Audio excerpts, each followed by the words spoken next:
Welcome, Money Buddies, to this week's episode of Money Talk. This week we're diving into why money matters, how money conversations evolve over time, and how to start those important money talks with people in your life. I'm your host, Skylar Fleming, and let's get talking.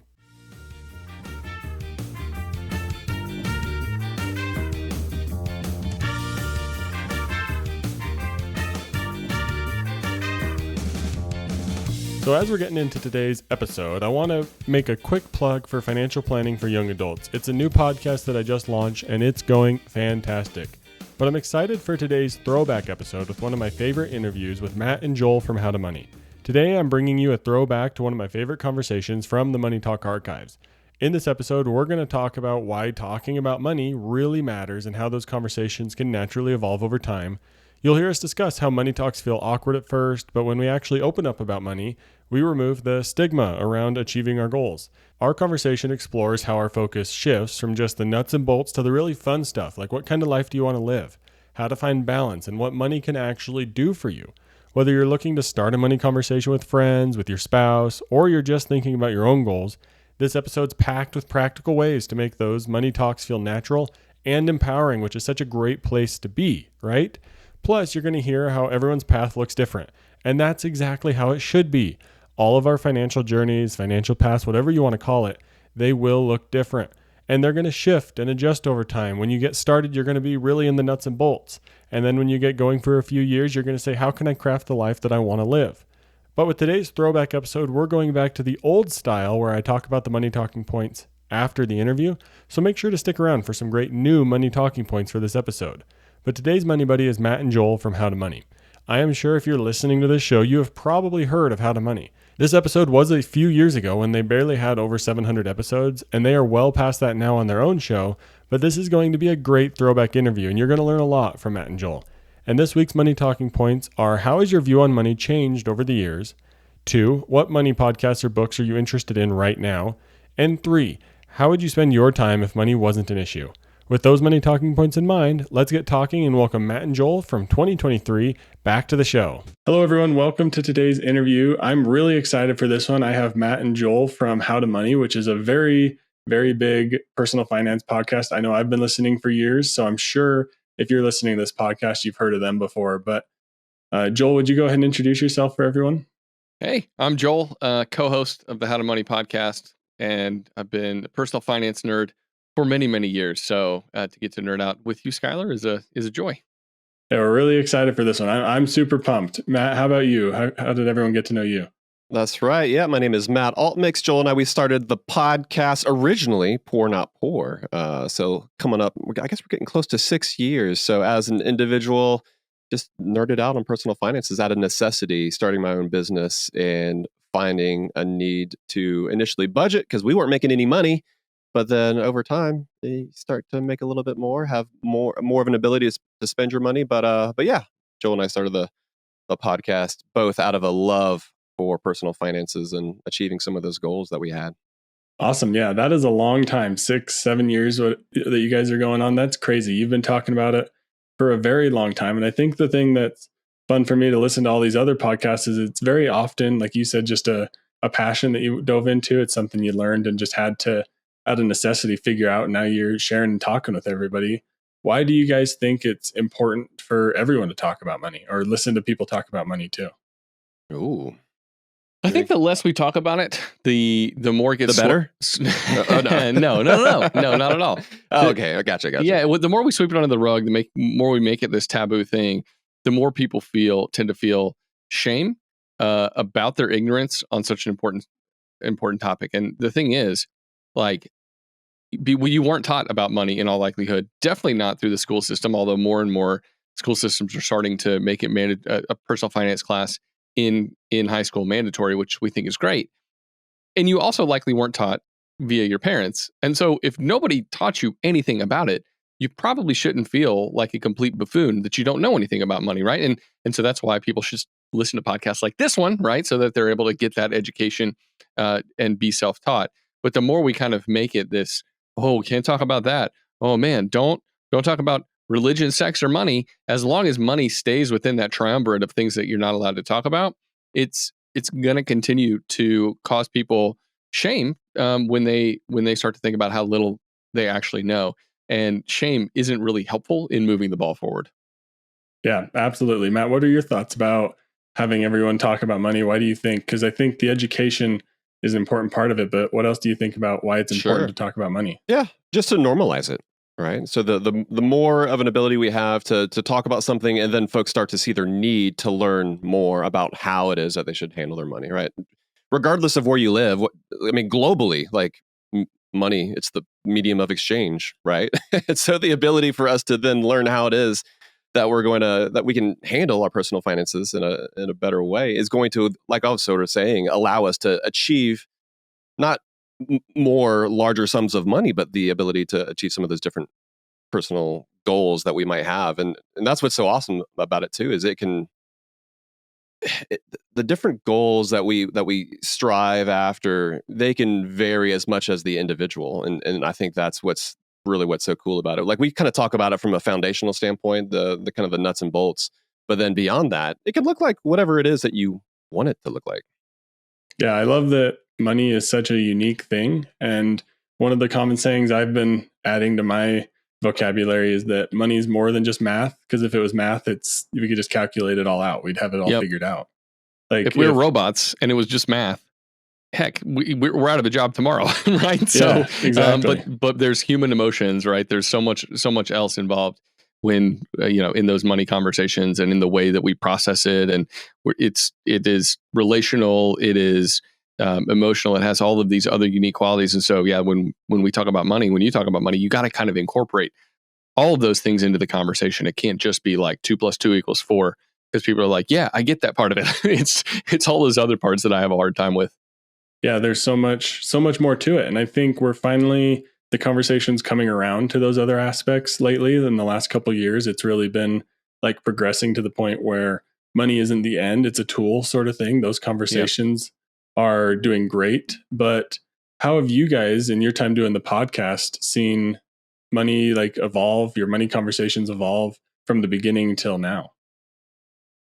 I would say, so, on the show, we started out sort of like I was saying, kind of talking about the basics, like the nuts and bolts. And then over time, you're able to dive into more of the nuance of personal finance. But then I would say personally as well, as you grow as an individual, not only as a person and individual, but as your net worth grows as well, there's a shift in focus on what it is that you should be focusing on from early on, it was all about how do you, I think a lot of our focus was this is why we got to be considered cheap, I think, by some folks, because our focus was on saving every penny, every last penny. How can you earn? And it's certainly a great thing to maximize your income. But once you start doing that for a number of years, you start to see your net worth grow in a significant way. And I think it's a really important practice to start thinking through some different ways that you can intentionally spend your money and not just focusing on the other side of the equation, which is acquiring and growing your net worth as much as possible. But then how can you allow this money to fund the life that you want to live? How can you use these funds to design the lifestyle for you to create the kind of days that you want, like day in, day out, like Monday through Friday, like the weekends as well, not just the weekends, but just from a date, like, what do you want your job to look like? Like, what kind of work are you doing? Are you stressed at work? The ability to say, you know what, it's okay. Maybe I do want to jump on that project. Let's pursue that for the next couple of years.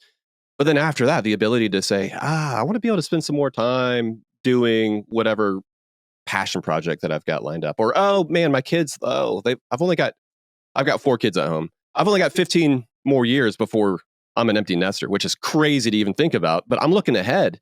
And that informs some of my decisions today. Not all my decisions, but it certainly helps to put some things in perspective. And so I think the ability to shift over time, it's helpful on a personal level. It's happened with Joel and I on the show. But I think everybody also needs to do that, where they kind of start thinking about not just what have they been doing, but what do they need to be doing in the future. Matt's all about that foie gras and caviar lifestyle now. That's how he's really using his money. He's just not upfront about it anymore. Matt, you should really tell people about that. Well, no, I do think Matt's right. Like the conversation shifts in so many ways towards time and what your ideal life looks like. So in those first years, especially when you're kind of just getting started, you're taking in so much information on personal finances because you got to drink from a fire hose because you haven't been taught it for the first 20 whatever years of your life. And so you're trying to take in all this information. You're like, okay, I have to be frugal as all get out. I have to throw more money into these tax advantage retirement accounts.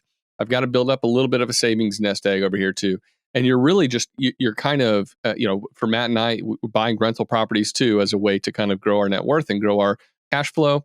And so that's what we're focused on in the beginning. But the further along you get, Matt and I are, Matt's over 40 now. Me, I'm getting close. Oh, yeah. And so the longer you've been doing it, the more you're like, wait a second, that thing they told us about compounding returns is actually happening. Like it's happening to us, as opposed to this just concept that you exists in your brain. Now you're looking at the numbers every year and you're like, holy crap, like I made more in the stock market than I made in a year than I can make. Well, we're not quite to that level yet. than we can make in a year. You start to get to the point where you're like, oh my goodness, money is actually working for me as people said it would. And then you're instead of, as long as you can keep your goalposts in line where you're not looking to, buy a lake house and a boat, and you're like, I'm really content with my lifestyle and with kind of my current, the possessions I have. Well, then I can start thinking about what I want my ideal life to look like, what I want my weeks to look like. And hopefully you're thinking about that all along the way. It's just in the beginning, you're willing to sacrifice a lot of things to get the ball rolling. And once that ball's rolling, once that snowball's rolling downhill, you just have a lot more optionality. And so I think that's what Matt and I, a lot of our conversations tend toward is like, cool, like half day Fridays. That's a good start. How else can we essentially work less, even though we love what we do, so that we can, I don't know, do more hikes or do more bike rides or do more day dates with our wives, those kind of things. Like those are the things we care more about, as opposed to growing the nest egg into, Warren Buffett levels of wealth so that we can, I don't know, I don't even know what I do with it. So that's why that's not my goal. But I guess our conversations they kind of are more about time and lifestyle now than they are about like specific investing and saving concerns. Yeah, I think that's something that is really promising and hopeful for a lot of people, because some people are right in that nuts and bolts where their snowball's starting out as a debt snowball because they're paying off all their credit card debt and things like that. But you referenced a snowball of your wealth growing and compounding. So the snowball gets to turn to something like fun that you get to keep rolling with. So really, if you're in the nuts and bolts stages, which is I think where a lot of podcasts and things and those conversations can start, because you got to learn those basics. But like you guys are talking about now, your goals, and I'm sure your podcast episodes reflect those, but the conversations you get to have now about the fun things you want to do, the long-term retirement things of, do you want to be doing this at 50 and those sort of things. I think everybody should find hope, if you're in that beginning stage, that your conversations are going to get there if you keep making those small steps. Totally. And I'll add something, Skylar, is the ability to become so preoccupied and obsessed with the nuts and bolts. There's a lot of folks who they realize, they're like, holy crap. Okay, so I've heard people talk about negative net worth before. I've got a negative 20,000 net worth, and they kind of freak out. And so that's when they turn to Dave Ramsey. That's when they're removing, and to a certain, they're removing everything from their life that's not an essential. And to a certain extent, I love that. But from the beginning, originally when we called the podcast Poor Not Poor, a big part of the philosophy behind that was that we were trying to find a way to balance living life in the here and now in a way that sort of gives yourself a break. Like it's almost like it's a little splurge in the moment. It's a treat, but something that kind of gives you a taste of what's to come. That way it's not all work and no play that makes us dull boys kind of thing, where we have sort of the hope that, we're dangling the carrot out there in front of us, and the ability for us to keep that within our sights, I think is really important. And for us, that's why even craft beer, these days we can spend $20, $30 on a nicer single bottle of beer, which for a lot of folks is insane. But early on, we weren't often buying those really, really nice bottles. We're buying spending maybe $10 on a 6-pack, that kind of thing. Now with inflation and everything, it's like $16 for a 4-pack. Right. But the ability to just a little bit, and maybe we'd have one of those nicer beers, certainly while we recorded an episode. But aside from that, maybe like once a week. But I think for the individual to find what it is that helps to remind them, that helps ground them to the thing that they're striving after, as opposed to saying, I'm going to deprive myself of all earthly joys for the next 20 years. And maybe then I'll kind of loosen the belt a little bit. I think that's really important. That monk-like existence, that nose to the grindstone lifestyle can only get you so far. And at some point you just throw in the towel because you're like, we really should have called the podcast Monastic Money. We should have. That's our spinoff. You guys need to rebrand right now. 6 years later, change it all up. Yes. We just announced it right here with Skylar. There we go. Breaking news. That'll be the headline for this episode. How to Money rebrands. So awesome. Yeah, thank you. That was really insightful of how your conversations change. People need to have hope. And I think, Matt, what you were getting at is make sure there's something there to keep you going, because you're not living that like living under a rock kind of lifestyle. Mm-hmm. Enjoy it a little bit and let that stuff go. Well, and that's the thing. I mean, and folks kind of take different approaches to this, but I think one of the issues with that is sometimes by the time you get to that point that you think you have enough, you've lost a lot along the way. So whether we're talking about physical health, whether we're talking about social health, right? We're talking like, if all you do is work, do you have friends? Does your family want to hang out with you? Yeah. Do you actually have any interests anymore outside of work? And it's hard to completely on a dime flip a switch and say, okay, no, I think I'm going to become a golfer now. It's like, all right, I guess have fun golfing by yourself, because it's not something you've fostered along the way. That's 100% true. I saw somebody who came on our show, Cody Sanchez. Love her. She's super smart when it comes to business building. She tweeted out yesterday something that I thought was really dumb. And it was basically like that hobbies are for losers. Like, why would anyone want to have a hobby? Why not just enjoy your work and then just work till your fingers fall off? And I was like, that's insane. Like, work, I love my job. Like, Matt and I love our job. If we got a massive pay cut, we'd be okay continuing to do this because this is what we love. Like, and we would probably, and this is what I tell everyone who starts a podcast, make sure you care about like the subject matter and you want to do this so much where that if you didn't even get paid, you would probably still do it, right? Granted, it would change things up, but like it's yes, I love this work so much. But at the same time, I need other hobbies. I need other things that energize me. And so it's a really weird take from Cody. And I think you have to be building those along the way. One of our friends, Wes Moss, he talks about how the people in retirement who are the happiest have other, what he calls core pursuits, which are kind of like hobbies on steroids. And it's really hard to go from zero hobbies, which is what so many people do. They're working 50 plus hours a week. They don't have any real hobbies that they love. Like Skylar, we talked before we hopped on here. You went for a 37-mile bike ride this weekend. That's a hobby on steroids, right? Mm-hmm. And if you have 3 of those, you're going to be really happy when you reach retirement age. But most people, they get to retirement age and they're like, I have no idea what to do now. I've been waiting for this day. I've been so psyched because I knew that the world was my oyster. But now I don't have any idea what to do with myself.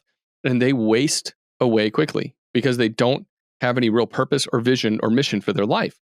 And that's the saddest thing to me. And you have to be dialing that in all along the way through your working years, which means hobbies, community, family, other people. And so those are things that are kind of outside the realm of money that we talk about on the show, but they very much have to do with money as well. Because if you're working for more money to have this like posh retirement, but you're not focused on what actually matters in life in the here and now too, you're going to miss out, and your life and your retirement lifestyle isn't going to be what you're projecting it to be. Yeah, I think that's a lot of times why folks end up going back to work, because why would you not want to continue to do something that you are really good at? And by the time you get to the point to where you're going to retire, for the most part, there's a lot of folks out there where you've mastered your industry, you have mastered your craft, and it's tough, like you said, to basically you're just like hitting that reset button on the original Nintendo, right? Like you are going back to the start screen, and I think that's what it can feel like for a lot of folks, which is why blow out the cartridge too.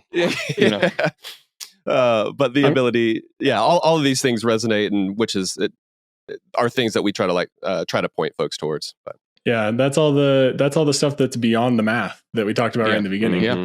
I'm also glad I'm not too young to get your guys' references with the cartridges and stuff. So I'll hold on to that. I'll take that as a win. But even with those hobbies, that as a win myself, as the 40-year-old here. There you go. And I think, like you said about the hobbies, Joel, if you're doing them, if you're really passionate about them, it leads you to be able to do some fun things with them.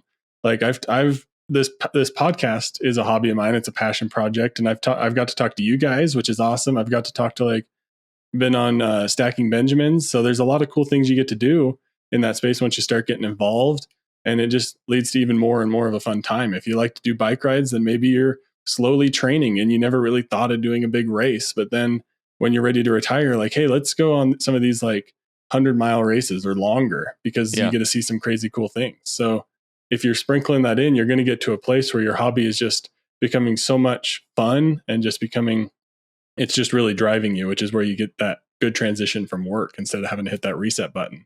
Mm-hmm. Fantastic. Loved that. That was awesome to hear how your guys' conversations have changed, and maybe to give some people some insight on how theirs will change. But I also want to talk about money in a marriage, because you guys do episodes every now and then with your wives on the podcast, which are some of my favorite. My wife's my favorite guest to have on, so sorry about that, guys. But why is it important to talk about money in a marriage with you guys? Yeah, so I think kick it off, Joel. Well, I think it's one of those things where when you get married, right, you're saying, till death do we part. We're committing our lives to each other in all of these ways, and money is one of these key things that you're typically combining. Not always. Everyone handles money differently in a marriage. The studies show that when you combine finances, you're more likely to have more satisfaction in your marriage. But and so that is something we suggest people think long and hard about. But it also gives you this ability then to have and share similar goals and work in the same direction towards those goals. And so I think when we're talking about having money conversations in a marriage, part of the problem when it's a topic that is relegated to fights only, it taints your view of money, when money can have, if you're intentional over time, such a positive impact on your relationship. And that's actually, part of my story is my parents fought a lot about money when I was a kid. And I was like, and they had a lot of money issues. My dad got laid off, and it created this spiral of difficult money issues in our family. And so I was like, I never want to have money be this source of contention in my marriage. And so part of that was hyperfrugality. When I was younger, and funneling more money early on towards savings and investing goals, so that it wouldn't be too long before we could loosen the purse strings just a little bit. It's kind of like a teacher at the very beginning of the school year being super rigid, and then they can loosen up later on. That was kind of what I wanted. And it's really allowed my wife and I to think about money, not just in how frugal can we be, because we had some of those years, but in well, what can we do? My wife's going back to grad school now. We're paying for it in cash. Those kinds of what do you want your life to look like? When you're done, you can start your own practice, and you don't even necessarily have to have a buttload of clients to get started. You can work your way up to there. You don't necessarily have to go work for somebody else, because we're at this place financially where you can lose money for a couple of years. How crazy is that? Doing the thing that you love. And so, but you got to have these conversations, and part of what's cool, having those conversations and having hey, that's what some people think, that a budget is this restrictive thing. Well, really, it's there to help you funnel money towards the things that are most important to you guys as a couple. And if you don't have those conversations, typically what's happening is you're spending money in silly ways, or in ways that you're not even cognizant of, that are derailing your progress towards the things that are actually most valuable to you, but you just haven't had the conversation. And so it's really important to have the talks and to kind of get on the same page so that you can be, working towards that future that you both want. Yeah, those are some of my favorite conversations with my wife, is when we're able to say, hey, once you graduate, my wife's in PA school, which is a graduate program right now too. So I share some of those same things you're going through, and it's expensive. Yes, it definitely is. All the credit card rewards though, we'll take it, because we're able, like you're saying, pay for it in cash, but get some rewards on the back of that. Yeah. But some of the most fun conversations is to say, hey, down the road when you graduate, maybe you never have to work full time, because your salary will be high enough, and we'll be fine that you can work 3/10s or whatever it is, and have 4 days of the week with kids and family and things like that. And those are just awesome conversations when you're able to get to that point. But it's got to start somewhere with those basics. Like you said, use your budget as a way to funnel your money in the proper direction. But Matt, what do you think about money in a marriage? Why is it so important to talk about? Yeah, well, I like what you just said, as far as you said, using your budget within the context of a marriage. And like what you use tools, and in this way, but a budget in particular is a tool, but money is a tool as well. And we're kind of talking about this from all different angles, but the goal isn't the money in and of itself. And why would you not want to get, if you're married to somebody, this is most likely your probably should be your absolute best friend, just like you said, you know, your favorite guest is your wife. Totally get it. But I think it was C.S. Lewis that pointed out that friendship is you and a friend standing side by side and pointing and looking at something, saying, isn't that wonderful? Like, isn't that beautiful? And so the ability for you, maybe whether it is an actual best friend or your partner or your spouse, to point at something and say, that is awesome. That is something that is worth pursuing. And so we're talking about goals here, and the money is just the means that are going to allow that couple to be able to achieve some of those different goals. And you and Joel are both talking about career and the ability to start a new chapter, start your own practice, whatever that might look like. But I mean, it can be anything, whether it's, okay, let's dream about the time off. Or like there might be a couple that's really into a certain type of vacation, and maybe every year they want to take 3 weeks off or something like that. The ability for them to sit side by side, to look off in the distance and to see that thing and say, let's work towards that. Yeah. How do we do that? I think that's one of the most beautiful things that money and handling your personal finances well allows you to do. And so many people have a hard time connecting the dots from, wait, but I have a 2022 Honda Odyssey or whatever, like, versus buying the 2009 Honda Odyssey, and how that impacts the decisions they're able to make on going back to school or on reducing their hours, on those other things that might be more valuable and monumental in their lives. It might be a better way to use your money, but that's not how money's talked about most of the time. But it's the truest thing about money, is that it always involves trade-offs, right? And makes you think, our friend Paula Pant, who talks about like how instead of buying a new car, she spent 3 months overseas in like Southeast Asia. And people are like, how did you pull that off? And she's like, I just didn't buy a new car. But the way we think about it is, new car normal, 3 months overseas is crazy. Who can afford that? Who can do that? Who can pull it off? And but when you figure out what it is that you care about, the most important things to you, and you have those conversations, and then you connect the dots to like, wait a second, if we do this, this, and this a little bit differently than the average Joe, we're able to do this, this, and this that people say is awesome, but nobody really actually does. And so, those are great conversations that get you started down a path that help you think about what really matters to you, funneling your money in those ways, as opposed to just doing the stock thing that most people do.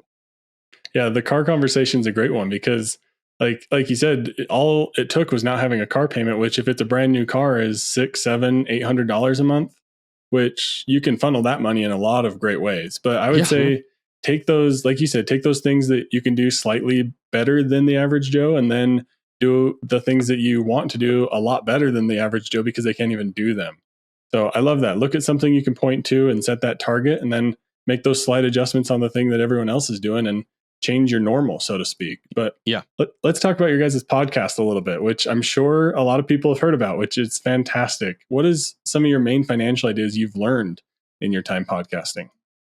Oh, that we've learned. I mean, hopefully we haven't learned a ton, because from the beginning we're telling people to do what it is that. We just came out of the womb brilliant. So there is that. Talking about. I will say, I'm jesting, but that was totally true. I like what you said, Skylar, as far as like money. It's not just the math, and I think, I mean, maybe this kind of goes back to a conversation we were having earlier as far as what has changed or how things have evolved, but. I would say personally, one of the things I've learned is that you can say that, hey, the best way to pay off debt is for you to tackle the balances that have the highest interest rate. When you are crunching the numbers and looking at the math, that makes the absolute most sense. But that doesn't necessarily mean that is the best way for everybody out there to do it. And so what I'm referencing here is just the behavioral side of money that is so important, because if an individual needs some of those small wins in order to just get that, let's just get that snowball. You referenced the debt snowball earlier, but just to get that thing rolling down the hill a little bit, those emotional wins can pay off in a much more significant way than just, say, attacking the technically largest debt or the most egregious debt because it has the largest interest rate. And so I think figuring out the different things that resonate with you as an individual, whether that's the things that you're pursuing, the things that light you up and get you excited, or if you are in a position to where it feels like you're climbing out of a hole, the different techniques and strategies that are going to work for you as an individual, that is so much more important than just the quote unquote technical correct way of in this case paying off debt. It makes me think that demagogues and comedians do similar things. They're both kind of trying to say something that they believe is true, but one of them does it in a much more appealing way, right? I'd much rather go see a stand-up comedy show than go to a political rally where a demagogue is speaking. And I think part of the way you talk about things, like how you get it across to people, matters so much, right? And I think so much of personal finance has been boring and unappealing because it doesn't translate to the way people actually live life. And it's been like, here's a 10 rules that you need to live by if you want to get your personal finances in shape. And people automatically tune out from something like that. They're like, cool, rules suck, leave me alone. And so I guess I think one of the things I've learned is the way you talk about it matters. And we want to talk about it in an appetizing way that helps people understand these trade-offs and the lifestyle that's possible if you make some of these harder choices. Yes, it's not necessarily easy, right? And you're not going to get there overnight. So we want to bring the reality into the conversation, but we also want to talk about it in ways where it's exciting and it's fun and you can make progress without hating your life. And in fact, it's actually going to help you hopefully figure out, let money be the tool that helps fund the life you want to live, as opposed to thinking about money in this adversarial way where it's like, oh, if I'd only get my crap together, then, I could, make some changes to my life. So I guess, yeah, maybe it's like when you take medicine for a kid that's really nasty, you put it in applesauce or something, right? And how can we make something that for so long has seemed like an annoying thing that you have to get a handle on from personalities that are a little more rule-based and rigid? How can we make taking your medicine kind of tasty? I don't know. That's kind of the way I think about it. So with craft beer, that's how you do it. That's right. Yeah. There you go. Instead of applesauce, it's craft beer for you guys. Yes. So there you go. How do you guys recommend people start a conversation? So they're hearing, let's make money fun. Let's point at these goals. How do they start that conversation with a spouse, friend, or peers? I mean, what you just said, I think is what's key. Like pointing to the goals, right? It's less about talking about the money in and of itself, because I mean, there's like people have different backgrounds, and for some people, an individual who starts just talking about money, it is a very gauche kind of thing to do, right? Where it's just like, oh, like, man, do you hear that guy over there talking about making money or how much he saved?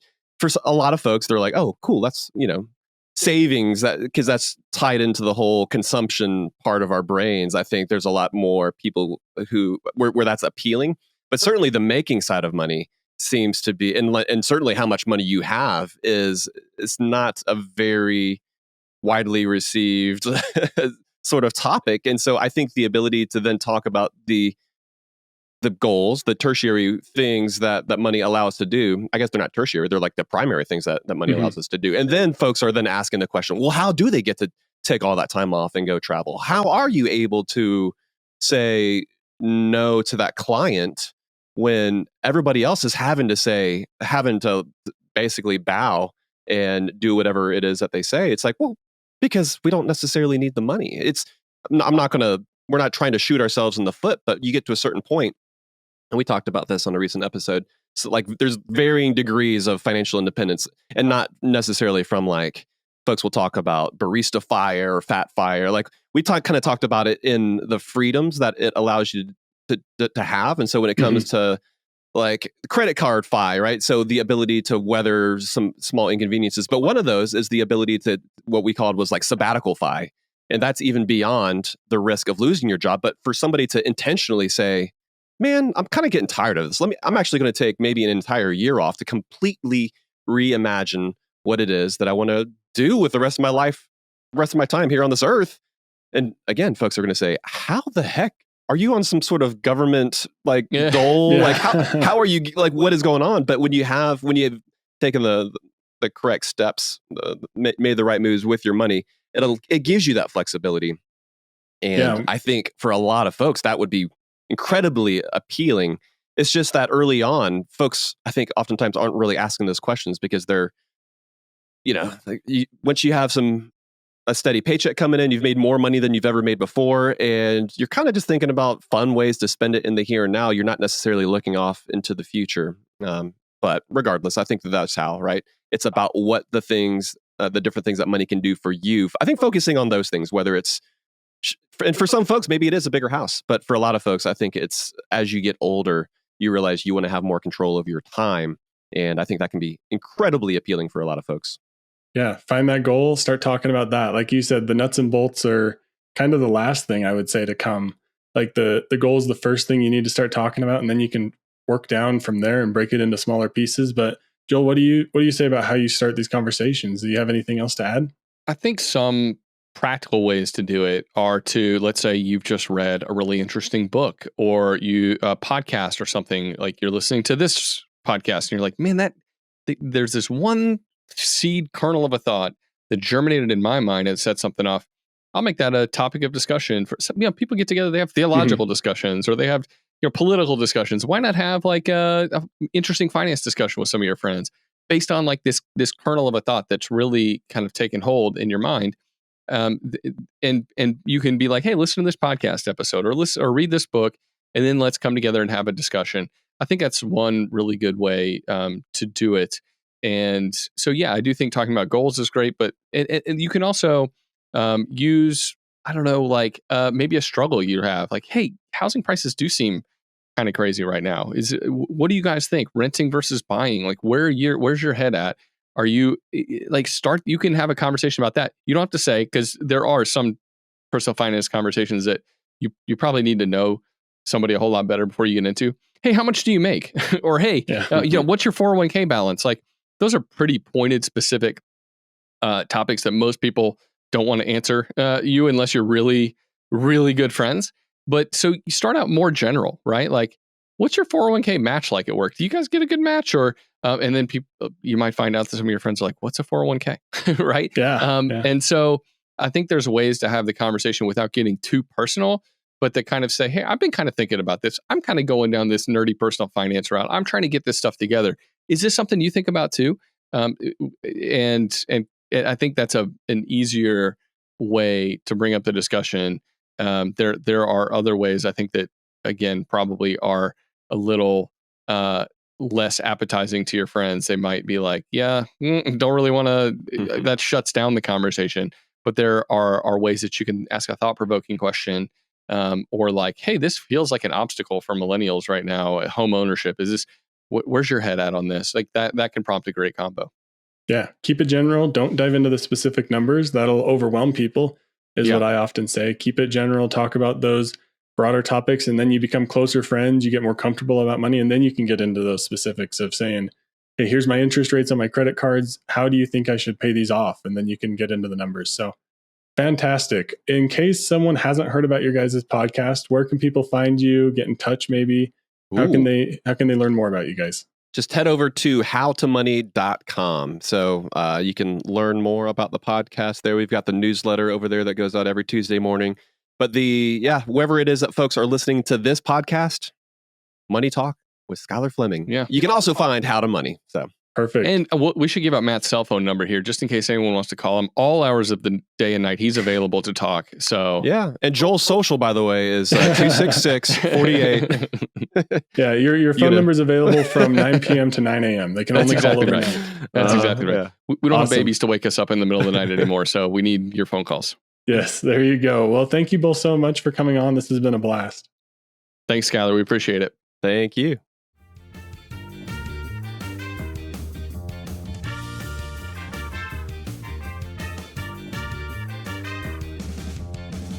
I really hope you enjoyed today's interview. I know I enjoyed that episode when we first recorded it many years ago. It was over 100 episodes ago, I think, but it's been a while since I've talked to Matt and Joel from How to Money, and I hope you enjoyed that interview. Now let's get into today's money talking points. The first one is, how has your view on money changed over the years? Well, this one can go all sorts of ways. My view on money has changed over the years in countless ways. My wife and I were a whole lot more intentional with our money, and we're also in a period of saving more money and not spending as much as maybe we were used to, whether it's looking for new jobs, changes in our life, and changes in our financial situation. There's a whole lot of things that are continually changing what we want to do, but over the years, it's kind of gone from that initial, we were married, we were saving every dollar we could figure out how to make, and then we started to get good jobs. We started to make enough money to provide for ourselves and beyond. Rebecca got her job as a PA, and I was still working as a marketing manager at the time, and we were making more money than we knew what to do with, which led to a lot of overconsumption. It led to us spending more money than we really needed to, but not more than we made. So it was a really weird point of us just accumulating stuff and consuming money because we didn't have a big savings goal. And then now we're in much more of a savings mindset, with Rebecca being the one working and bringing home the money. We're making sure that we're living within her means. And there takes some adjustment in all of those different periods, because there was definitely a period where we were maybe challenging ourselves to spend a little bit more money on nicer experiences or nicer trips and so on.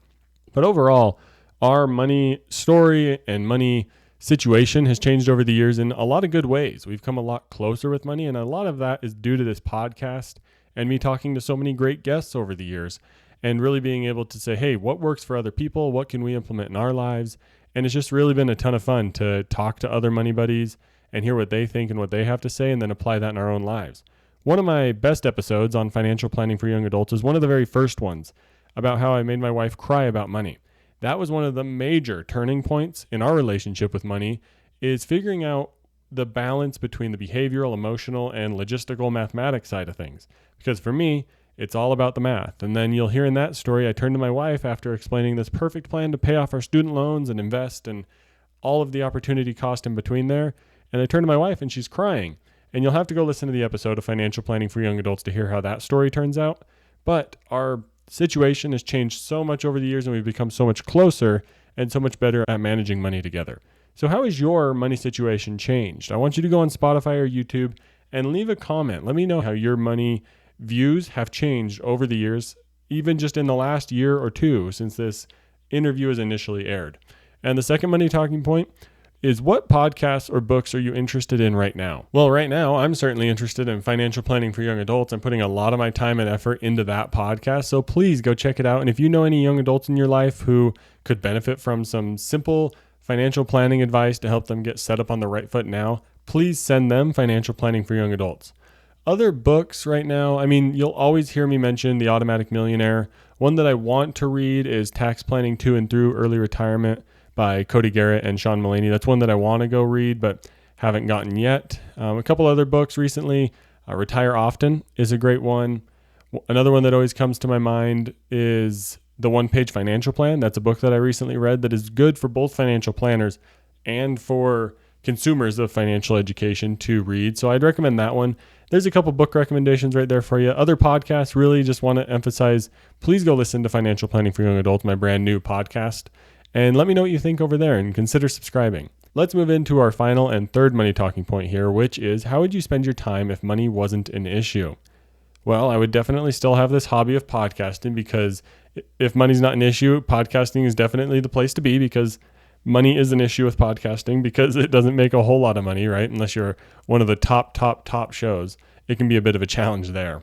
And those of you who have podcasts understand what I'm saying there.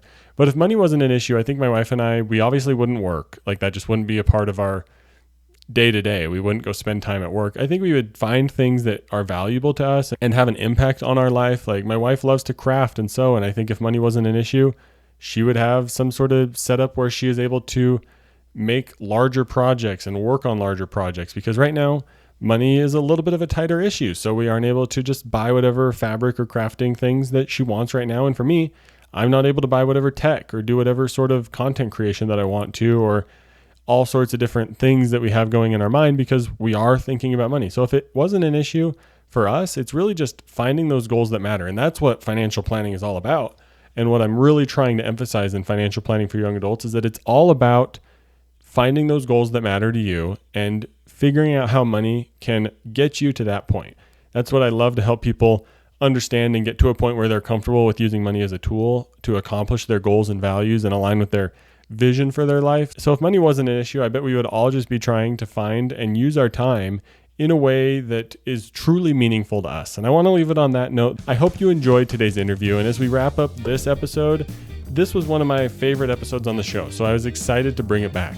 Let me know what you thought. Comment on Spotify or YouTube and let me know what you thought about today's throwback episode and if you'd potentially like to hear some more of these in the future. If you want to hear some more throwbacks to ones that maybe you haven't heard before, if you're a new listener, let me know and I'll dig up some of the best ones and the highest rated ones from the archives and I can re-air them on the show.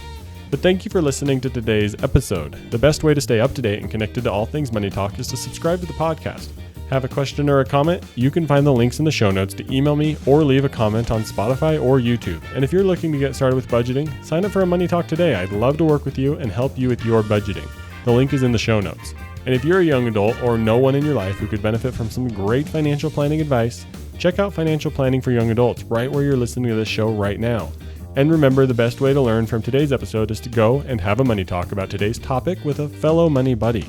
Thank you for listening to this week's episode of Money Talk. I'm your host, Skylar Fleming. Have a great week. Thank you for listening to Money Talk. This show is provided for informational and entertainment purposes and may not be specific to your unique situation. Please be sure to do additional research before making any financial decisions.